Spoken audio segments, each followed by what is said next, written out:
Sometimes when I look at the conflicts that are going on in the world, it looks like it's the same thing repeating over again.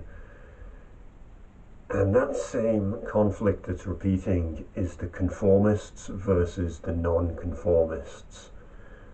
And I've always been one of the non-conformists.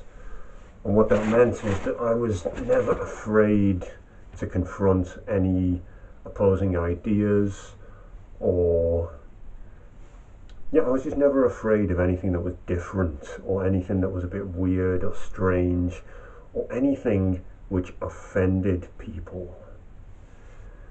And that's really important right there, because when you're not afraid of offending, you can confront anything, you can find any truth.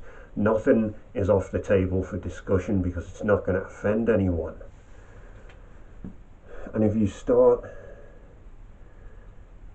preventing people from talking about things because it might offend someone, or you start making people do certain things because you don't agree with it, well, that's conformity.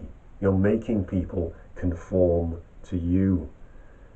And that's what the SJWs and the feminists have become. That's what the left has become. The left is conformity.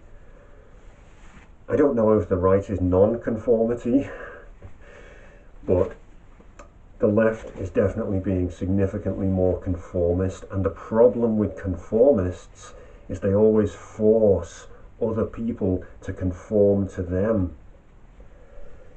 And nowadays, it's like you have these weirdos, but they're not non-conformists. They're dressed strange, their hair's dyed, they've got piercings, they've got tattoos, they identify as goodness knows what. But they're doing it in the most polite, inoffensive way. They're totally afraid to offend anyone, and thus they are slaves to these rules that they've invented. They're totally afraid to be racist or labeled racist when they're not being racist. And that's conformity. They are making them conform by creating these moral and ethical rules and then saying you're a bad person, you're a racist, you're a sexist if you don't conform to what we say is the right way to be. These unusual looking people are not non-conformists. They are just forcing people to comply with their banal, polite, inoffensive way of being. And if you want to save the future, you need to be non-conformist. You need to be honest with yourself about what you really are, but don't let them put you in a box. Don't let them force you to conform to something. Don't let them say, oh, you're a weirdo. That means you're X. That means you're this. Just don't conform. Just be yourself. And I understand the irony and the self-contradiction of telling you not to conform, because you can't be told what non-conformity is. You can't be told what to not conform to. If you want to conform to the feminists and the SJWs, go ahead.